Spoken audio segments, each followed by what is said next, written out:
Hello everyone, welcome to our YouTube channel CAPF mentor. अगर आप CAPF exam के लिए प्रिपेयर कर रहे हैं तो ये वीडियो आप लोगों के लिए ही है। सीएपीएफ एग्जाम बहुत जल्द आने वाला है, तो उसी की प्रिपरेशन के लिए हमारे इस यूट्यूब चैनल पे हम आपके लिए हर दिन कुछ क्वेश्चंस लेके आते हैं जो कि आपके अलग अलग subject history, geography, polity, economy से आपको देखने को मिलेंगे। ये क्वेश्चन आपके मोस्ट एक्सपेक्टेड क्वेश्चन है या फिर फ्रिक्वेंटली आस्क्ड जो टॉपिक है वहां से क्वेश्चन देखने को मिलेंगे। यूपीएससी बार बार इस तरह के क्वेश्चन जो है वो पूछती रहती है अपने एग्जाम्स के अंदर, तो उन्हीं को कवर करने की हम कोशिश कर रहे हैं। हमारा टारगेट क्या है? हमारा टारगेट ये है कि जब तक आपका एग्जाम होगा उस एग्जाम से पहले पहले हम आप लोगों के लिए एटलीस्ट 1000 जो प्लस क्वेश्चंस हैं वो इन सेशंस के थ्रू करवा पाए।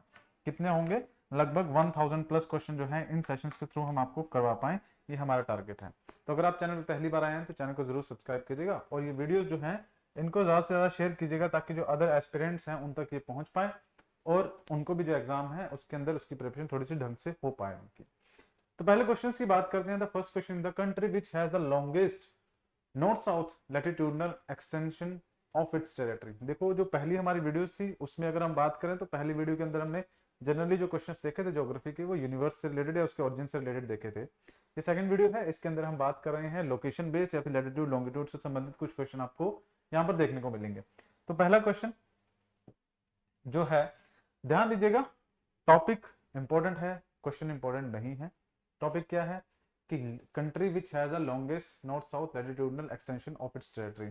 इसका मतलब क्या है? इसका मतलब ये है कि यूपीएससी पूछना ये चाह रही है कि इनमें से जो कंट्रीज हैं इनमें से कौन सी ऐसी कंट्रीज इसका मैक्सिमम आपका लैटिट्यूडनल एक्सटेंशन जो है आपको देखने को मिलता है। अब देखो, लैटिट्यूडनल एक्सटेंशन क्या हो गया, आप जानते हैं अर्थ के बारे में। जो हमारी अर्थ है उसको अगर हम सेंटर से यहाँ से एक 0 डिग्री की लाइन ड्रॉ करें तो उस 0 डिग्री की लाइन के बाद ऐसी फर्दर बहुत सारी लाइंस ड्रॉ होंगी। इनको लाइन को लैटिट्यूड्स कहा जाता है। और ये जो लैटिट्यूड्स हैं ये पूरी अर्थ के ऊपर ड्रॉ हो रही हैं। अब ये जो कंट्रीज हैं आपने इनमें से बताना है कि कौन सी ऐसी कंट्री है जिसका लैटिट्यूडनल एक्सटेंट बाकी सबसे ज्यादा है। तो देखो, अगर आप ध्यान दोगे ना, तो अगर आपने वर्ल्ड मैप ध्यान से देखा होगा, मैंने अपनी प्रीवियस वीडियोस में बता रखा है कि कुछ क्वेश्चंस तो आपके एग्जाम में ऐसे होते हैं जिनके लिए आपको पढ़ने की जरूरत नहीं पड़ती बल्कि अपनी आंखें खुली रखने की जरूरत पड़ती है। इसका मतलब क्या कि इजीली आप इन क्वेश्चंस को, कुछ इस तरह के क्वेश्चंस को सॉल्व कर सकते हैं अगर आपने मैप को ढंग से देखा है। इंडिया का मैप, वर्ल्ड मैप, इनको ढंग से देखा है, लोकेशंस पता है जगहों की, तो आप सॉल्व कर सकते हैं। इस क्वेश्चन को भी आप सॉल्व कर सकते हैं। जैसे पहला ऑप्शन रशिया है, दूसरा ऑप्शन आपका चिले है, तीसरा चाइना है और चौथा आपका ब्राजील है।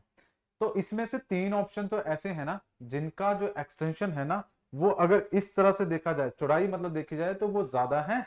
और क्योंकि हम लैटिट्यूडनल एक्सटेंट की बात करें तो मतलब कोई ऐसी कंट्री होगी जो कि ऊपर से लेकर नीचे तक इस तरह से उसका एक्सटेंशन ज्यादा होगा, ना कि इस तरह से ज्यादा होगा। ठीक है, तो चौड़ाई कम होगी और लंबाई ज्यादा होगी, ऐसी कंट्री यहाँ पे आपको देखने को मिलेगी जो इसका राइट आंसर होगा, क्योंकि वही आपका longest north south latitudinal extent बनाएगी। तो देखो, इसका जो राइट आंसर है वो ऑप्शन सी है, सॉरी ऑप्शन बी है, करेक्ट कर लीजिएगा। चिली इसका राइट आंसर है। चिली की क्या खास बात है? चिली आपका साउथ अमेरिका के अंदर, साउथ अमेरिका मान के चलिए ये है, साउथ अमेरिका के अंदर आपको देखने को मिलेगा। और ये कंट्री का जो एक्सटेंशन है ना वो इस तरह से है, बिल्कुल कोस्टल एरिया में काफी लंबे आपको देखने को मिल जाएगी चिली कंट्री। ठीक है, टोटल इसकी बात करें अगर लेंथ की तो लगभग 4000 प्लस, मतलब 4200 प्लस किलोमीटर जो है इसका एक्सटेंशन देखने को मिलेगा ऊपर से नीचे की तरफ को। तो इन सभी कंट्रीज में, बाकी देखो रशिया की चौड़ाई बहुत ज्यादा है, चाइना की बात करें तो वो भी काफी ज्यादा ब्रॉड नजर आ जाएगा, ब्राजील में भी ऐसा है, मतलब एटलीस्ट चिली से तो ज्यादा ब्रॉड ही है। ठीक है, तो बाकी आपके गलत आंसर होंगे, चिली जो है उसका राइट आंसर होगा, साउथ अमेरिका में आपको देखने को मिलता है। नेक्स्ट क्वेश्चन की बात करें, और इसमें साथ में ये भी ध्यान रखिएगा ये जो क्वेश्चन है इस तरह के ही क्वेश्चन आपको आएंगे, मतलब कि मैप बेस्ड क्वेश्चन है। अब आप कहेंगे कि पूरे मैप में सारी कंट्रीज तो याद नहीं होंगी, बिल्कुल सही बात है, नहीं होंगी, बट वो कंट्रीज यहां पर आएंगी क्वेश्चंस में जो कंट्रीज किसी ना किसी तरह से बाकी दूसरी जो कंट्रीज हैं उनसे डिफरेंट है, लोकेशन के बेस पे, लैटिट्यूड्स के बेस पे, साइज के बेस पे, किसी भी तरह से अलग है, उस पर क्वेश्चन आ सकता है। ठीक, नेक्स्ट क्वेश्चन की बात करते हैं। How many latitudes are there on the globe drawn at 1 degree interval. देखो, ये क्वेश्चन ना है तो आसान है बट क्वेश्चन थोड़ा सा कंफ्यूज करने के लिए यहाँ पे आपको डाला गया है। कंफ्यूज क्यों? इन्होंने यहाँ पे मेंशन किया how many latitudes are there on the globe drawn at the 1 degree interval. तो आप जानते हैं 1 डिग्री के इंटरवल पे ही है, तो मेंशन करने की तो कोई जरूरत नहीं थी, बट स्टिल मेंशन कर रखा है, तो बस इसीलिए ताकि आपका ध्यान इस पे जाए कि 1 डिग्री लैटिट्यूड 1 डिग्री के इंटरवल पे ड्रॉ की गई है, तो ऑब्वियसली 1 डिग्री पे ही है। अब यहाँ पे देखते क्या है, ऑप्शन है आपका 180, 178, 179, none of the above. Generally जो स्टूडेंट्स पढ़ते हैं हम क्या जानते हैं कि हमारी ये इक्वेटर है, इससे ऊपर अगर आप जाएंगे तो आपको 90 डिग्री तक ये लैटिट्यूड्स जो है वो ड्रॉ होती हुई नजर आ जाएंगी। बिल्कुल सही बात है। तो इक्वेटर से चले 0 से 1 2 3 4 5 करते हुए हर एक डिग्री पे एक लैटिट्यूड ड्रॉ है। तो ऊपर आपका कहां तक जाएंगे, ये नॉर्थ पोल जो है वहां तक, नीचे की बात करें तो साउथ पोल तक। बट इनको जब हम कैलकुलेट करेंगे तो हम क्या करेंगे, इक्वेटर से आप जब कैलकुलेट करना स्टार्ट करते हैं तो आप क्या नोटिस करते हैं कि 90 डिग्री की जो लाइंस है, मतलब 0 से अगर स्टार्ट करेंगे तो क्या होगा, 0 को छोड़ दीजिए फिलहाल के लिए, इससे आगे स्टार्ट करते हैं। तो यहां से 1 डिग्री से स्टार्ट करके हम 89 यहां पे रखेंगे जो नॉर्थ में है। उसके बाद नीचे की स्टार्ट की बात करें तो 89 हम यहां पे रखेंगे, ठीक है, साउथ की, प्लस हम आपका एक करेंगे इक्वेटर को, ठीक है। तो ये जो आपका बनेगा 89 प्लस 89 प्लस आपका एक इक्वेटर, क्योंकि वो भी है, बेशक इसका डिग्री 0 मेंशन कर रखा है बट लैटिट्यूड तो है ही है। तो इसका जो राइट आंसर आएगा वो ऑप्शन सी 179 आएगा, ठीक है। तो टोटल जो देखने को मिलेगा 1 डिग्री के इंटरवल पे वो 179 होगा। हमने ऊपर या नीचे 89 89 इसीलिए लिया क्योंकि ये जो पोल वाली है ना, पोल में एक्चुअली में कोई लैटिट्यूड तो नहीं है, पोल एक्चुअली में पॉइंट है, ठीक है। तो वहां पे कोई लैटिट्यूड ड्रॉ नहीं है या फिर वहां पे कोई लैटिट्यूड होगी नहीं, बट वो एक सिंगल पॉइंट है जो नॉर्थ एंड साउथ पोल है, इसलिए 179। नेक्स्ट क्वेश्चन की बात करते हैं, what is the local time of Thimphu Bhutan located at the 90 degree east longitude when the time at the Greenwich 0 is the 12 नून। ये आपका टाइम के ऊपर क्वेश्चन पूछा गया है। ग्रीनविच की बात करें, हम एक एक करके समझेंगे। क्या ऑप्शन है कि 6 बज रहे होंगे, ठीक है, पहला ऑप्शन है 6 PM। उसके बाद आपका नेक्स्ट ऑप्शन है 4 PM, 7 PM, 6 AM। तो देखो पहली चीज तो क्या है ना, यहाँ पर आपको टाइम ढूंढ के निकालना है कि एक्चुअली में टाइम हो क्या रहा होगा। सेकंड चीज जो आपको ध्यान में रखनी है कि वो PM है या AM है, ये भी बहुत ज्यादा जरूरी है। तो अगर ग्रीनविच मेरिडियन की बात करें, GMT की बात करें, 0 डिग्री इंग्लैंड से आपकी गुजर रही है। उसके बाद इस तरफ की बात की है, आपको मैप बेस्ड क्वेश्चन है तो आपको पता होगा भूटान जो है 0 डिग्री जो आपकी लॉन्गिट्यूड है उसके ईस्टर्न साइड में आपको देखने को मिलेगा, ठीक है। यहीं पर इंडिया ड्रॉ होगा, इंडिया के पास ही आपका भूटान है। चलो मान लेते हैं हम यहाँ पे भूटान की हम 90 डिग्री वाली जो लाइन है, क्योंकि ईस्ट मेंशन कर रखा है तो आपको पता है ईस्टर्न साइड में यहाँ पे लाइन जा रही है। अब हम क्या जानते हैं कि हर एक जो डिग्री होता है ना, हर एक डिग्री के ऊपर 4 मिनट का डिफरेंस होता है। तो हम क्या करेंगे, यहाँ पर कैलकुलेशन करेंगे, 90 × 4 करेंगे तो कितना आ जाएगा हमारा, 360 आ जाएगा, ठीक है। क्या किया हमने यहाँ पे, ग्रीनविच में बज रहे हैं 12, ठीक है, जैसा हमारा क्वेश्चन कह रहा है। हमें बताना है कि भूटान के थिम्पू में कितना टाइम हो रहा होगा। तो 0 डिग्री से लेकर 90 डिग्री के बीच में 90 लाइन्स आई लॉन्गिट्यूड की, उन 90 लाइन्स पे हर एक लॉन्गिट्यूड में 4 मिनट का डिफरेंस होता है, ठीक है। तो वो 4 मिनट को हम इंटू करेंगे, 360 हमारा यहाँ पे आंसर आएगा। तो जो 360 है, अब ये 360 तो मिनट्स हुए, ठीक है, 360 मिनट्स हुए, इनको आप कन्वर्ट करेंगे कितने आवर्स के अंदर, तो 360 डिवाइडेड बाय आपका 60 हो जाएगा। तो यहाँ पे क्या आंसर आएगा, यहाँ पे आंसर आएगा हमारा 6, ठीक है। तो बजेंगे तो 6, इतना हमें पता लग गया। बट वो बजेंगे शाम के या दिन के, वो इस तरह से कि ये ग्रीनविच मेरिडियन है तो इसके इधर जितना भी होगा उन सभी जगहों पे वो टाइम बीत चुका है ऑलरेडी। तो यहाँ पे शाम के 6 बज रहे होंगे, ना कि सुबह के। 6 AM मतलब कि सुबह का टाइम हुआ, 6 PM मतलब शाम का टाइम हुआ, तो यहाँ पे शाम के 6 बज रहे होंगे। ये वाला टाइम जो है इस जगह ग्रीनविच मेरिडियन के ईस्टर्न साइड वाली जो कंट्रीज हैं, this is the ahead of the Greenwich time, ठीक है, ग्रीनविच टाइम से आगे निकल चुके हैं। तो यहाँ पे 12 के बाद अगर बात करें तो शाम का टाइम हो रहा होगा। तो राइट आंसर की बात करें, ऑप्शन ए जो है इसका राइट आंसर होगा 6 PM।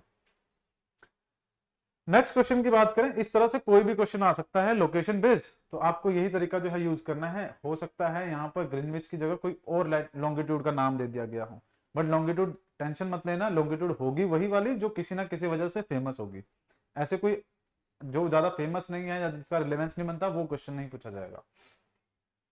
नेक्स्ट क्वेश्चन की बात करते हैं, which of the following is not a natural unit of time. देखो ये क्वेश्चन ना दोबारा देखने को मिला है, पहले भी ये क्वेश्चन हमने स्टडी किया था, अभी फिर आया है। तो ये क्वेश्चन यूपीएससी ने भी 2-3 बार पूछ रखा है। तो क्वेश्चन आसान है कि इनमें से कौन सा नेचुरल यूनिट ऑफ टाइम नहीं है, ट्रॉपिकल ईयर आपका नेचुरल यूनिट ऑफ टाइम है, लूनर मंथ आपका नेचुरल यूनिट ऑफ टाइम है, डे आपका नेचुरल यूनिट ऑफ टाइम है, स्टैंडर्ड टाइम जो हमारी वॉच पे चलता है ना वो वाला, वो आपका नेचुरल यूनिट ऑफ टाइम नहीं है। तो ऑप्शन सी इसका राइट आंसर होगा, simple. Equator does not pass through which of the following. Question multiple times UPSC पूछ चुकी है, कंट्रीज के जो नाम है वो बदलते रहते हैं, ठीक है, कोई चीज ऐड कर दी, कोई चीज निकाल दी, बट क्वेश्चन ये बार बार एग्जाम के अंदर देखने को मिलता है। तो जो क्वेश्चन है कि equator does not pass through which of the following countries, option A है आपका केन्या, ठीक। ऑप्शन बी की बात करें Mexico, C Indonesia, D Brazil. तो अगर आप देखेंगे वर्ल्ड मैप पे तो इस तरह से आपका साउथ अमेरिका नजर आ जाएगा, उसके बाद यहीं पर आपका अफ्रीका नजर आ जाएगा आपको कुछ इस तरह से, और उसी के बाद यहाँ पर आपका जो अदर कंट्रीज है साउथ एशियन कंट्रीज वो आपको नजर आ जाएंगी। तो अगर आप ध्यान देंगे तो यहां से आपकी इक्वेटर लाइन गुजरती हुई हमें नजर आ रही है, ठीक है। अब इसमें कंट्रीज की अगर मैं बात करूं, अगर आपको लोकेशन भी नहीं पता तो आप सिंपली समझने की कोशिश कर सकते हैं, जो मैंने यहाँ पे ड्रॉ किया कि ब्राजील से होके तो गुजर रही है, यहाँ पे ब्राजील आ जाएगा, इंडोनेशिया मलेशिया यहाँ पर आगे उनसे भी गुजर जाएगी, केन्या की बात करें तो यहाँ पर आगे उससे भी गुजरेगी, रह गया आपका मैक्सिको, क्योंकि मैक्सिको इससे ऊपर आएगा, ठीक है। आप जानते हैं यहाँ पे गल्फ ऑफ मैक्सिको है, उसके बाद आपका नॉर्थ अमेरिका आपको देखने को मिलेगा, तो यहाँ पे गल्फ ऑफ मैक्सिको और मैक्सिको कंट्री यहाँ पे देखने को मिलेगी, वहां से इक्वेटर लाइन गुजरती हुई नजर हमें नहीं आती। तो इस क्वेश्चन का जो राइट आंसर होगा वो ऑप्शन बी होगा। क्वेश्चन ये मल्टीपल टाइम पूछा गया है, तो क्वेश्चन आपसे बार बार फिर से पूछा जा सकता है, और इस बार हो सकता है जो कंट्रीज होंगी वो बदल दी जाएंगी, ठीक है, क्योंकि बहुत सारी कंट्रीज पड़ रही है ना इक्वेटर पे, तो आपको लगभग सभी के नाम पता होने जरूरी है, ठीक है। क्वेश्चन कैसे भी आ सकता है। अगले क्वेश्चन की बात करें, intertropical convergence zone a low pressure zone is located. कह रहे हैं कि आईटीसीजेड अ लो प्रेशर जोन है, वो लोकेट करता है कहां पर, ठीक है। इंटरट्रॉपिकल कन्वर्जेंस जोन बड़ा ही आसान क्वेश्चन है, अगर आपने वर्ल्ड ज्योग्राफी में क्लाइमेटोलॉजी पढ़ी है तो आप इसे इजीली आंसर कर सकते हो। इंटरट्रॉपिकल कन्वर्जेंस जोन एक ऐसा जोन जहां पर विंड जाके आपस में मिलती है, उसको आईटीसीजेड बोलते हैं, और ये आईटीसीजेड शिफ्ट होता रहता है, सर्दियों गर्मी में ऊपर नीचे जाता रहता है, बट जनरली ये कहां पर देखने को मिलता है, तो option A between trade winds and the westerly belt, उसके बाद ऑप्शन बी है between the westerly and polar wind belt, या ऑप्शन सी की बात करें नियर बाय द पोल्स, या ऑप्शन डी की बात करें एट द इक्वेटर। ये चार ऑप्शन आपके पास हैं। तो ये बात बिल्कुल सही है कि आईटीसीजेड ऊपर नीचे शिफ्ट करता रहता है, बट जनरली हमें कहां देखने को मिलता है, तो ये आपका अर्थ है, ये आपका इक्वेटर है, इस इक्वेटर के ऊपर आपको आईटीसीजेड देखने को मिलता है। तो राइट आंसर आपका ऑप्शन डी हो जाएगा। आईटीसीजेड शिफ्ट करता है, जैसे मैंने बताया गर्मियों में सर्दियों में ऊपर नीचे शिफ्ट करता है, तो जब गर्मियां आएंगी तो आपका आईटीसीजेड शिफ्ट करके आपका सब ट्रॉपिकल रीजन जो है उसके पास पहुंच जाएगा, नदर्न हेमिस्फीयर में ट्रॉपिक ऑफ कैंसर के पास, और जब सर्दियां आएंगी तो वो शिफ्ट करके ट्रॉपिक ऑफ कैप्रिकॉर्न पे चला जाएगा। शिफ्ट जरूर करता है, बट हमें यहाँ पे इतना ज्यादा दिमाग नहीं लगाना है कि शिफ्ट करने की बात हो रही है कि नहीं हो रही, क्योंकि सिंपल क्वेश्चन पूछा है आईटीसीजेड कहां पर देखने को मिलता है लो प्रेशर जोन, तो ये आपका इक्वेटर के पास। पोलर एरिया में हाई प्रेशर जोन होता है, ठीक है, वो आप छोड़ दो। बाकी आपका रहा between the easterly and polar winds, यहाँ पे नहीं हो सकता, और between the trade winds and the westerly यहाँ पे नहीं हो सकता, तो डी आपका राइट आंसर होगा इस क्वेश्चन का। अगली बात करें, which of the following statement is true regarding the earth movement. Earth movement के ऊपर इनमें से कौन सी स्टेटमेंट सही है। क्वेश्चन ध्यान से देखिएगा, क्वेश्चन कहता है which of the following statement is true regarding the earth movement. पहली स्टेटमेंट है earth rotates on its axis from west to east resulting into the seasonal changes. Option B है earth revolution around the sun result into the occurrence of the day and night on the earth. दोनों statement अगर आप ध्यान से देखें तो दोनों statement में कुछ प्रॉब्लम है। क्या प्रॉब्लम है, कह रहे हैं कि अर्थ रोटेट करती है on its axis from west to east, यहां तक ये बात बिल्कुल सही है, फ्रॉम वेस्ट टू ईस्ट जहां तक बात बिल्कुल सही है, बट आगे क्या कह रहे हैं कि resulting into the seasonal changes, जिसकी वजह से सीजन चेंज होते हैं, अर्थ की रोटेशन की वजह से सीजन चेंज होते हैं, ऐसा कहा जा रहा है। तो ये स्टेटमेंट गलत है। अर्थ की रोटेशन की वजह से डे एंड नाइट होते हैं, सीजन चेंज नहीं होते। सेकंड, अर्थ की रेवोल्यूशन अराउंड द सन, उसकी बात हो रही है, around the sun result into the occurrence of the day and night. अब ये चीज ऊपर आनी चाहिए थी, ऊपर वाली चीज नीचे आनी चाहिए थी, तब स्टेटमेंट सही होती, बट अभी ये जो इन्होंने रोटेट रेवोल्यूशन जो वर्ड एक्सचेंज किए हैं क्वेश्चन में जानबूझकर कंफ्यूज करने के लिए, तो इसमें ना तो आपकी ऊपर वाली सही है ना आपकी नीचे वाली सही है, तो इसका राइट आंसर जो होगा वो आपका ऑप्शन डी होगा। बोथ स्टेटमेंट 1 एंड 2 वो जो है फॉल्स है, ठीक है। अगले क्वेश्चन पे चलते हैं। Which of the following phenomena happen in the India when the sun shine vertically over the tropic of Capricorn. देखो क्वेश्चन का लेवल समझिए, क्वेश्चन बनते आसान है क्वेश्चन आसान ही है, कोई डिफिकल्ट नहीं है, बट कुछ कुछ शब्दों का फेर बदल करके उस क्वेश्चन को थोड़ा सा कंफ्यूजिंग बनाने की कोशिश की गई है। आपको एग्जाम में यही चीज ध्यान रखनी है। आप ऑप्शन ध्यान से पढ़ेंगे ये तो सही बात है, पढ़ेंगे पढ़ेंगे बिल्कुल सही बात है, बट क्या आपने क्वेश्चन ध्यान से पढ़ा ये ज्यादा जरूरी है। ठीक है, क्योंकि क्वेश्चन जब आप ध्यान से नहीं पढ़ते हो मैक्सिमम आंसर आपके उस टाइम पे गलत होंगे। ठीक है, अगर क्वेश्चन ढंग से पढ़ा है तो प्रोबेबिलिटी ज्यादा बनती है कि आप उस क्वेश्चन का आंसर सही करके आएंगे। देखिए, which of the following phenomena happens in India when the sun shine vertically over the tropic of Capricorn? Option A की बात करें तो ऑप्शन ए है आपका a high pressure develops over north west India. Option B की बात करें low pressure develops over north west India. Option C की बात करें no changes pressure occurs in the north west India, या फिर डी की बात करें नन ऑफ दीज। चार ऑप्शन है आपके पास। इन चार ऑप्शन में पहली चीज तो याद रखेंगे ट्रॉपिक ऑफ कैप्रिकॉर्न की बात कर रहे हैं और साथ में वर्ड लिख रखा है इंडिया। ठीक है, तो इंडिया के सेंटर से ट्रॉपिक ऑफ कैंसर गुजरती है, ना कि कैप्रिकॉर्न गुजरती है। ठीक है, एक चीज याद रखेंगे कंफ्यूज करने के लिए। अब ये क्या कह रहे हैं, ये रहा आपका इंडिया, यहां पर यहां से आपकी ट्रॉपिक ऑफ कैंसर गुजर रही, ट्रॉपिक ऑफ कैंसर और इसके नीचे ट्रॉपिक ऑफ कैप्रिकॉर्न, ये रही कैप्रिकॉर्न। तो कैप्रिकॉर्न पे जब वर्टिकल सनराइज पड़ेगी उसकी वजह से इंडिया पे क्या इफेक्ट होगा, ये मतलब बात हो रही है विंटर्स की। हमारे इंडिया में उस टाइम पे विंटर्स है क्योंकि कैप्रिकॉर्न पे सनलाइट स्ट्रेट पड़ रही है, ऊपर स्लांटिंग पड़ेगी सनलाइट, दैट मींस यहाँ पे विंटर होगी। तो जब विंटर होगी यहाँ पर तो हमारे क्या देखने को मिलेगा, हैपन इन इंडिया, इंडिया में क्या होगा, यहाँ पे हाई प्रेशर एरिया डेवलप होगा। इंडिया में हाई प्रेशर एरिया होगा क्योंकि टेम्परेचर और एयर प्रेशर का हम क्या जानते हैं, टेम्परेचर ज्यादा होगा तो एयर प्रेशर लो होगा, इनवर्स रिलेशन होगा और यहाँ पे डायरेक्ट रिलेशन देखने को मिलता है। ठीक, तो high pressure develops over the north west India, ये इसका राइट आंसर होगा। नेक्स्ट क्वेश्चन की बात करते हैं। In the northern hemisphere the longest day of the year normally occurs in the. Northern hemisphere में the longest day of the year normally occur होता है कब, हम जानते हैं किस दिन होता है, जून में आपको नजर आ जाएगा, लेकिन कब आएगा, आपका second half of the month of June. और डेट की बात करें तो डेट आपका होगा क्या, 21 जून, जो आपका वो दिन होगा। 20 या 21 जून को आपका वो दिन हमें देखने को मिलता है, बट जनरली हम 21 जून को देखते हैं। ठीक, नेक्स्ट क्वेश्चन की बात करें, which of the following is the longest day of the year, तो ये आपका क्या आंसर होगा, ये इजी क्वेश्चन है।